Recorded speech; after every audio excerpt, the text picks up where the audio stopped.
And we are live. Hello, and thank you for watching. And hello to everyone watching on the replay crew.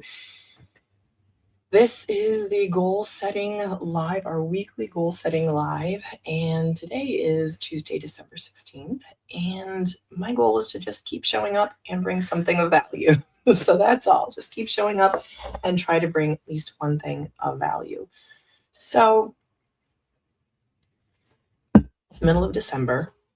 I would love to chat about setting goals for people who might be tired of setting goals, or at least for people who have maybe done this in the past and seen some success, but are really looking for a new way to view the idea of goal setting. Because if you're tired, sometimes I feel like, oh, hi, Apple1, how are you? Hello, Daryl. Daryl, I thank you for your email. I made you a mod. I did not get a chance to make Roland a mod because I wasn't sure of his channel name. So I will do that as soon as I go back and watch last week's stream to see what his channel name is. How is everyone doing? How are you guys doing?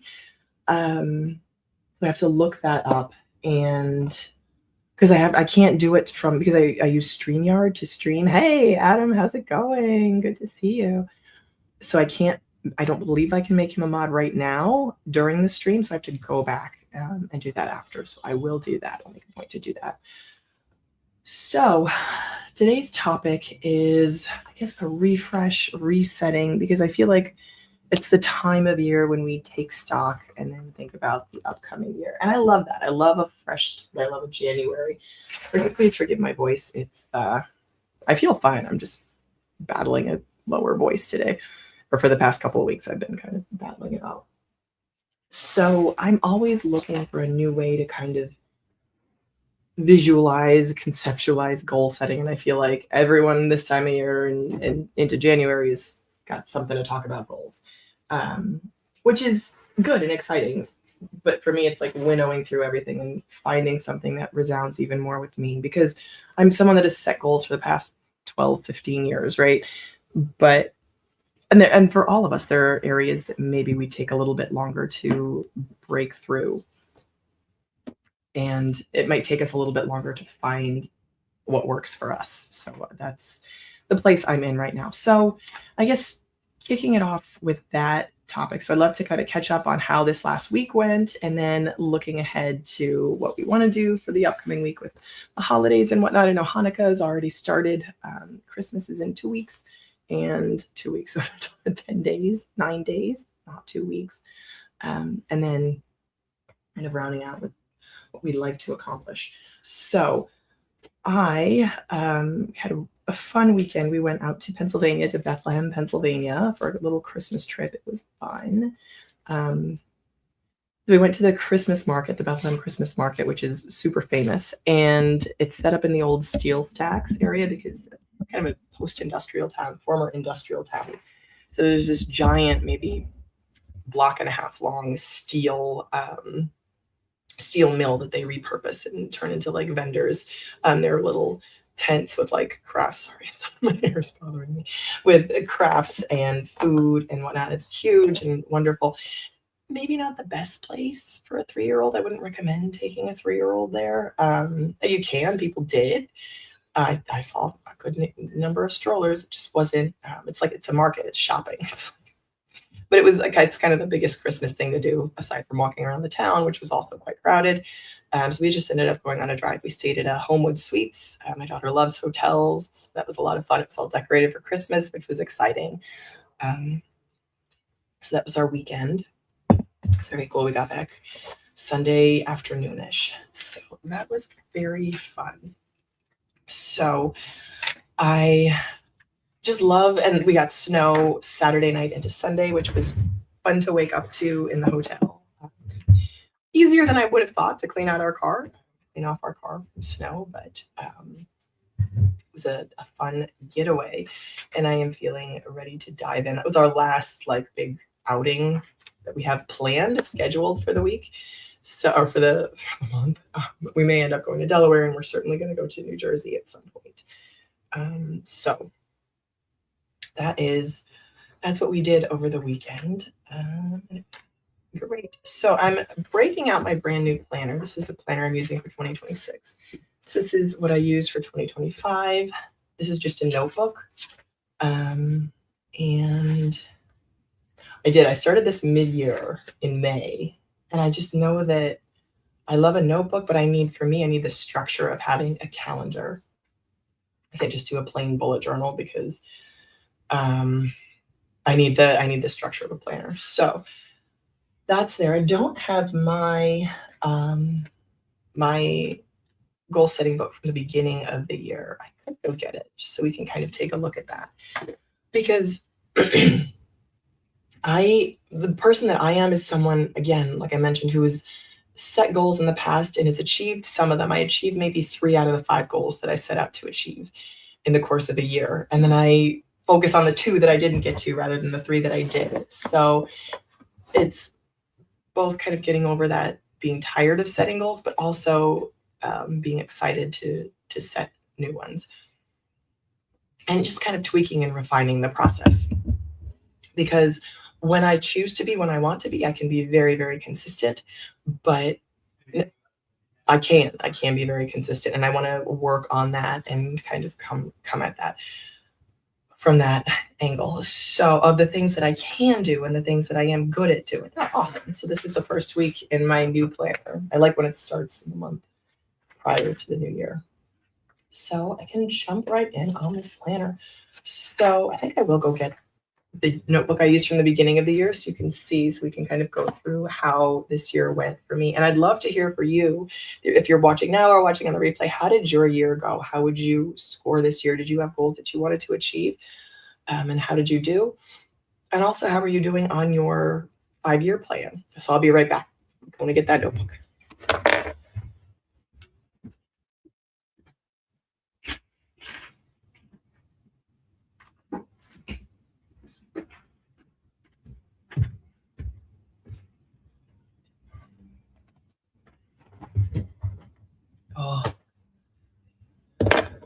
Oh. Daryl, it's so true. Consistency is key. And that for me is something I really had to develop. I feel like it wasn't till I was kind of just graduating college and being in the real world that I really believed it. I taught myself and knew for myself how important it was to be consistent. Just checking in. Okay. All right. Awesome. Okay. So this is the notebook I used at the beginning of the year. And that is, yeah. So this is kind of like an example of how my year went. So all of these pages I did before March. And then these pages are after March. So it's like half of the year's energy was spent prior to March. And that's very much how my year went. So I feel like I put in a ton of energy in January, February, and March, and then fell off in April, probably till July when I got back on. Daryl, you go live every Friday. Yes, kind of a quick plug if you want to check out Daryl's channel. He's got an amazing live stream on Friday. You should check it out. Focused on financial independence. But you make mistakes almost every Friday. It's how it goes, right? That's how we learn. So, Daryl, do you just go live in the YouTube studio or do you use any kind of streaming software? So, just curious. Because I use StreamYard because people I know use StreamYard as well. And it does help with a little bit to kind of mitigate the spam. So I like it for that, but I'm not tied to it. So I just wonder how other people do it. Okay, so the goals I set out for myself, and look, they're even like neatly laminated. Theme for this year, strength and skills. I will own my strengths and build my skills. Look at that. Look at that. So I could the idea was that I would write in my journal and have my little cheat sheet right here. Relationships. So I had a couple areas. I had relationships, money, career, and home and space. What I wanted to do for relationships was set aside 5 to 10 minutes 3 times per week to do a written reflection. That was very helpful, and I kind of fell off doing that in April. I wish I had done that more because that is probably one of the most important things to do is to reflect on your for me to reflect on my day. So I will give you an example of a reflection that I did, and I call it future pacing. So this is future pacing from January 6th. Day in my life, making 1K per month, my side business. I make 3 product reviews. First thing in the morning, I take a quick look at my analytics as I post them. I notice that one product has started to jump up. These are all the details. I meet with 3 prospective clients later in the day. I review and file my monthly earnings and expenses, and I'm pleasantly surprised by how much we made. We've had ups and downs, but the overall trajectory is up. You use YouTube Studio. You don't have to spend money on StreamYard. You have a free version of StreamYard, right? I use the free version too, Daryl. But I have noticed a big difference when it comes to spam. The only thing is you can't use this YouTube Studio features when you're in StreamYard. So I couldn't make you roll in mods at the time. I dropped my pencil. So that reflection has been amazing. So that's probably one of the most helpful things that I've done this year. That's a habit that I want to continue to develop. So it's kind of an aside on the goal setting process. I was watching some videos before this live stream to kind of give me some new material to think about in terms of goal setting. And the video that I watched that was amazing that was really good. It was from a creator called Julianne Doodles. I'll actually put her channel down in the description link down below. And she talks about systems, which a lot of creators do. I feel like systems and time wealthy is a big theme. I watched a video with Jesse Itzler, who mentioned being time rich, and then Ramit Sethi also mentioned being time rich. And I'm like, okay, I guess that's what they're talking about in their big old mastermind, their $1 billion mastermind, which I think is great because at this point I'm extremely time rich. I think it's great. Having freedom and autonomy with your time is amazing. It helps if you also have a little money to spend too. I'm all the time like unemployed people have a lot of time but no money. So it's helpful to have both time freedom and time richness and money richness. So awesome. Thank you. So I just have to disclaim this is a lunchtime live. I am taking my lunch at this point. Okay. So the other thing that's helpful, so it's helpful to have kind of systems in place. And I'll go back to reading off what I wanted to do at the beginning of the year. I know I'm kind of jumping around here. The things I wanted to do for 2025, so I'll come back to that and finish that. Yes, automate your systems and investments. Absolutely. That's my favorite thing ever, even if it's a small amount to automate, because I have like $25 going into savings. I have $25 going into investments. And for me, just that practice of having that done, I don't touch any bills. I have one bill that I pay by check and everything else gets paid automatically. Like why would I bother? That's not a good use of your time to have to manually pay bills. Okay, so coming back to my 2025 goals, the relationships was to set aside 5 to 10 minutes 3 times per week to do a written reflection. And the other one was appreciations, and at least 2 appreciation notes or texts per week. I haven't done that and I would like to, especially professionally. So money. So my areas were relationships, money, career, professional development, home, and space. So just 4 areas, which was manageable. Money, I wanted to increase my monthly income. None of this happened. Increase my monthly income by 30% or more by this date so we have more money to use for saving, investing, fund giving. Of course, those are the things I want to do. That didn't happen. Get and stay out of credit card debt. That did happen. I mean, yes, that happened. Increase investing percentage to 10% of pre-tax income. That's interesting because that also happened. Update money mindset to allow me to accept and welcome money into my life. It's pending, still in process. Money affirmations 2 to 3 times per week. I did that through April and then fell off. Increase investment knowledge by completing the Morningstar modules, watching investment videos, and attending at least one money investment meetup. I haven't done that, and that would be fairly easy to do. So I'm going to come back to that. Because I was watching another video because learning more about fashion, because I wanted to take a fashion class. And this person was talking about how to learn more about that. And they were like, watch 3 runway shows a night. I'm like, yeah, that's a great idea.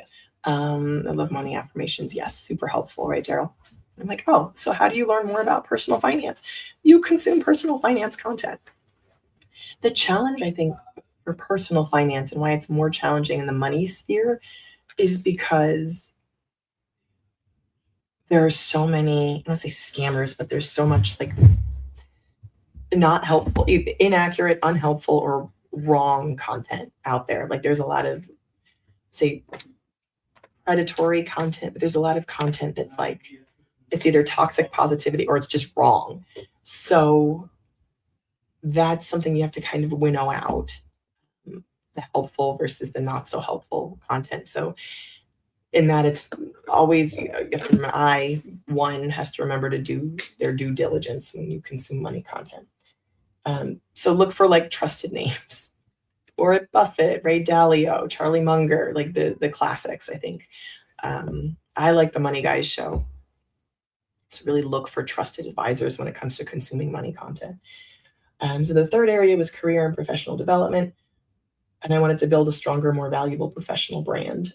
By update professional branding, which I did do, headshot, clarity on skills, strengths, and direction, update resume, update LinkedIn. I did get a new headshot, and for me, that was like probably one of the best things I did this year. I love my headshot.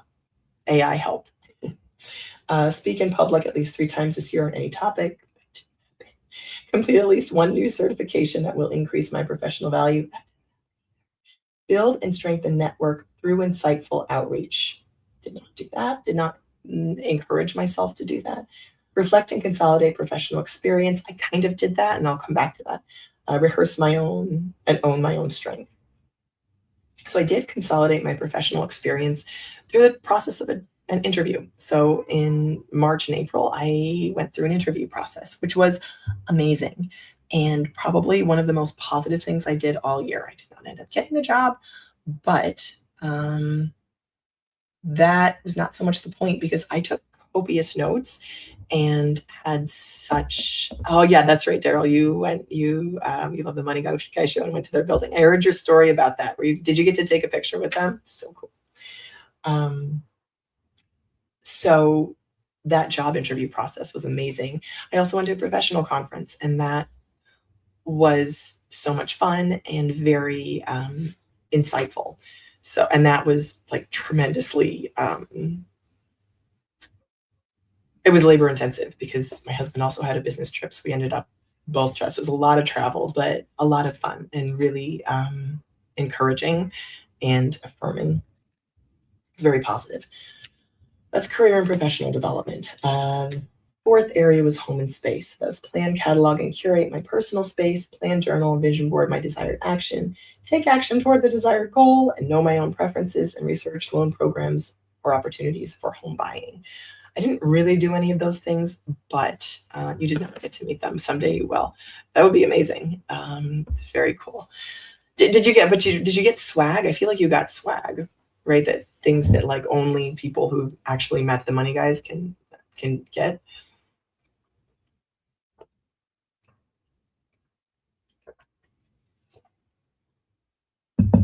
So that was very cool.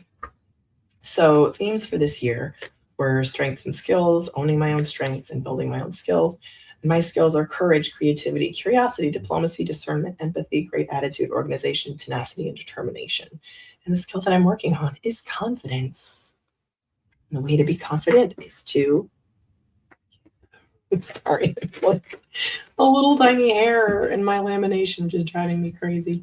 Apple Blonde, you also watch the Money Guy show. I'd love to meet them too. It's really cool. Yes. So, I mean, confidence has been kind of a theme in my life, working on confidence, because that's something that I struggle with. And it's not as simple as like, oh, speak up. Your ideas are valuable, because I feel like sometimes I speak up and it maybe wasn't the right thing. And then I let that like knock my confidence down. And then you did get swag from a team member. That's amazing.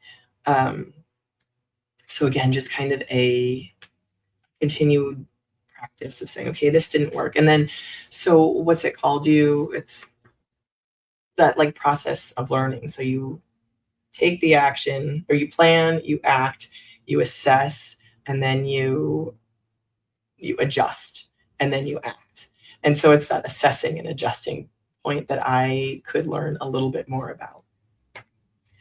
So I feel like overall, these are really good goals. They still apply. And for me, again, it's just kind of digging in there and saying, okay, I achieved maybe 30% of the goals I set out to achieve this year. I had some amazing positive experiences. So that's awesome. I know where I need to improve. I know what helped and what worked. I know that reflection works. I know that planning and action also work. And I know exactly where I fell off. I fell off after April, and then I didn't get back on until July. Literally, I went from April to July. And I even had like dates set in my calendar for when I would recheck in, like when I would check in again on myself, and that did not happen. So if I look at this and I'm like, okay, what would be helpful is if I had something to look forward to in April or May that would help me stay on target with my own personal and professional growth. So that's actually, if I like, let's start that right now. Let's do like a 2025 year in review. So I also did was, I mentioned last week I met with a career coach. I have one more meeting in January. I'd like to get another meeting. I'd like to meet with five. So I reached out to five. I heard back from three. So I would like to follow up and actually meet with three. So I have to schedule one more meeting is my goal. So let's call this 1216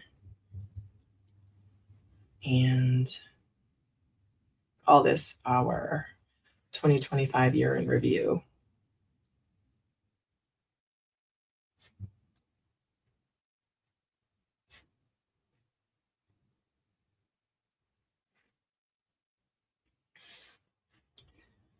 So I'll put what worked.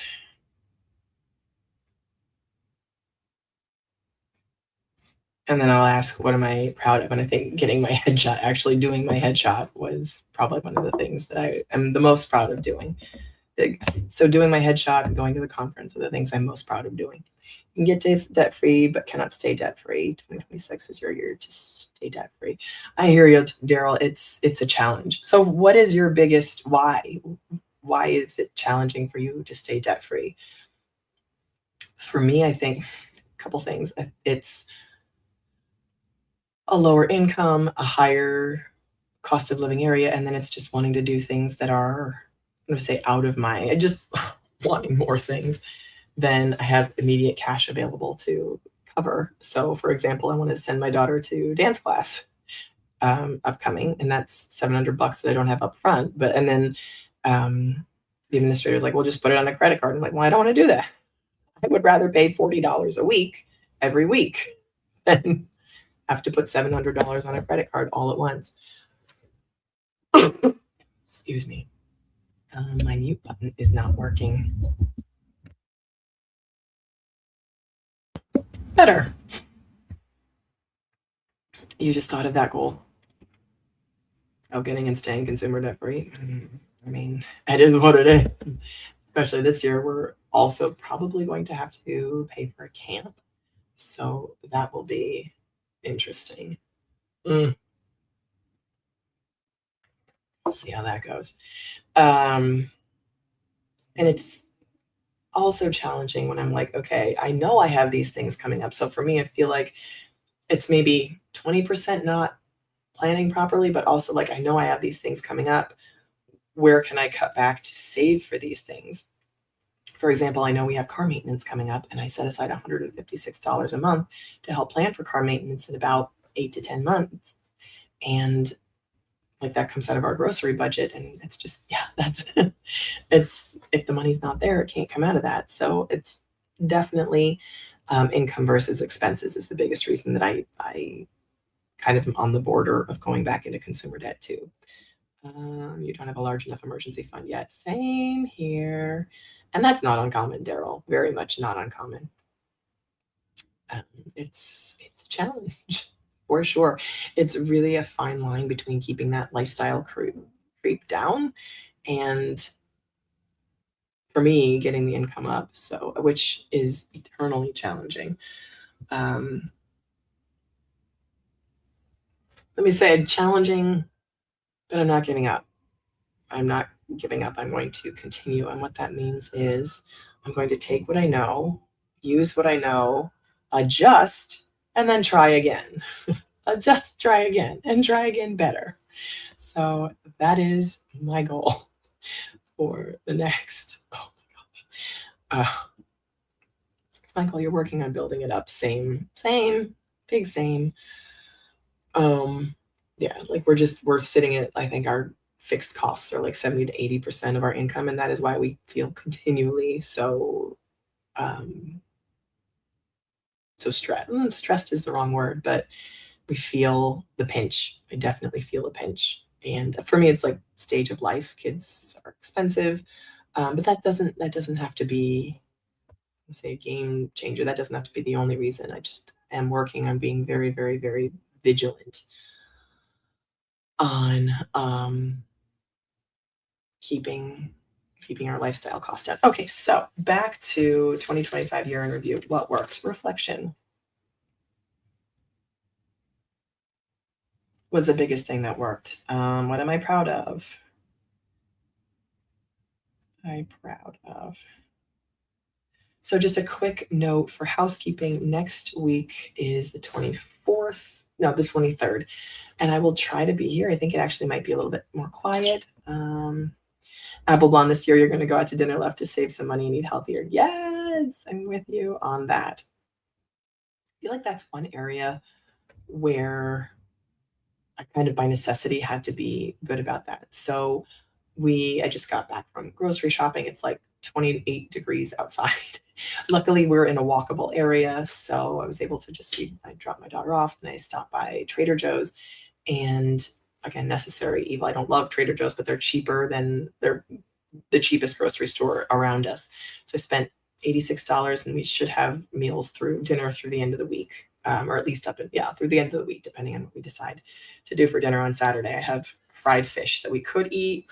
I don't really want to eat that for Friday, but so meal planning and grocery shopping is something that I've had to kind of really get into.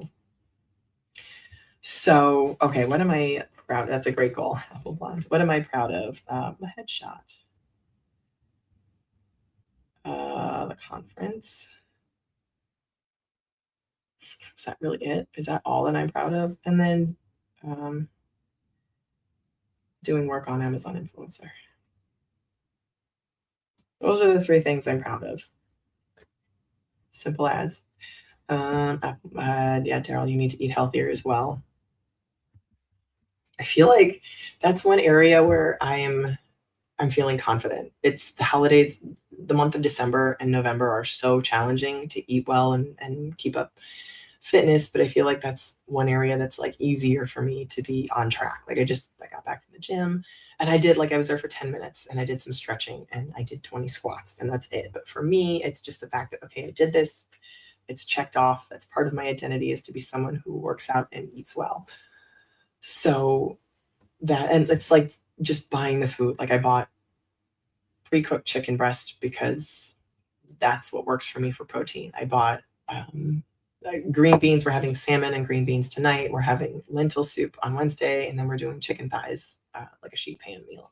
Chicken thighs with potato and zucchini for Thursday, and then Friday we might do fried fish and chips.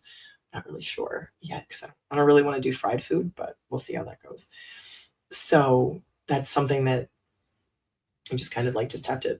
For me, I just do it. Apple Blonde. It's so hard to eat healthier if I'm working out so much easier. Yeah, it's true. Oh my goodness, you've fallen off on working out. Yeah. Figuring saving money will motivate. Yeah. So our grocery budget is $800 for the three of us. Our eating out budget is $200, and we stay pretty close to that. Even in like big months, we just generally don't vary too much. We vary by maybe 10, 15 to 18, maybe 20%, because we have the seasonal food in November and December. But overall, we've stayed pretty close to that because that's just the biggest lever we have to pull as far as reducing income. Reducing expenses, increasing income. So yeah, I think it's easier. It's much easier for us here because we walk everywhere. So I can't take credit for like the fitness part of that, but I do try to get to the gym at least 12 times a day or 12 times a day, 12 times a month. And my gym will tell me, like, it's cute. It has a little, it'll send me, like, you've earned it's gamified. Like, you've earned 3 points so far. Yeah, monthly bonus, 6 out of 12 completed. So I just went. That's very encouraging to like gamify, to play the game. And it also helps that the gym is right in our basement. So I just literally leave my house, get in the elevator, go down to the gym, which is helpful. So that's those are the things that I have. Those are the things I'm proud of. And then moving into 2026, I feel like this is like all of these same things apply. So it's like right there. Like I still want to do these. How will I'll leave that as a question. How what systems will I put in place to accomplish to continue on the path to accomplish the goals? You subscribe to Apple Blunt. Yay, awesome. What systems will I put in place to continue on the path to accomplish the goals that I've already set out? So that's the next question that I will come to. So I will schedule another live stream for next Tuesday, just as kind of a way to stay on track. And we'll keep going. So far, we've made 4 in a row. I think that's amazing. Just show up and bring something of value. That's my goal. Exercise and emergency fund are your 2 goals. Yes, those are great goals, Daryl, for sure. And I join you on both of them. All right. So thank you so much for being here. Thank you for watching. And I hope to see you again next week. Bye, guys.